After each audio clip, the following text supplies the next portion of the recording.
এই ছোট্ট ছোট্ট পায়ে চলতে চলতে যদি না শেষ হয় তবে কেমন হতো তুমি বলো তো,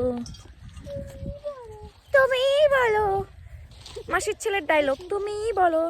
তো আমরা যখন ছোট ছিলাম, মানে আমরা আরো ছোট ছিলাম, আর তখন আমার দিদিদের বিয়ে হয়নি। হ্যাঁ, আমার দিদিরা, তারপরে আশেপাশের আরো অনেক দিদি, পিসি, কাকি, মেশি, মানে যত যা আছে সব মিলে চলে আসতাম। মিনিমাম মানে এক একটা জমিতে মানে 10 জন, 12 জন, 20 জন এইভাবে করে শাক তুলতে আসতাম। আর তখন যেহেতু ফোন ছিল না, টাইম পাস করার জন্য সাথে আরো অনেকে আসতো। আর এখন ফোন হওয়ার পরে মানে শাক তোলা তো ভুলেই গেছি, মানে কিনে খেলেই ভালো, মানে যত পারি ফোন ঘাটি। তো চলো, অনেকদিন পর আজকে আসলাম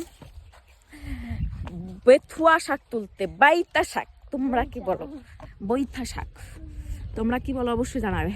আর দেখো আলু শাকগুলো দেখে কিন্তু মন মানে না, যাই হোক মন মানে না। তারপরে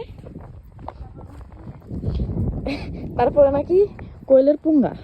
তারপর দেখাই তোমাদের পুঙ্গার সাথে সাথে সবুজ প্রকৃতির পরিবেশ, সোনালি রোদ্দুরে এসেছে প্রান্তরে। ওহো, যেও না আমায় ছেড়ে, একটু দাঁড়াও, আমি আসি দৌড় মারছি। ঠান্ডা গাও তুবু ঠান্ডা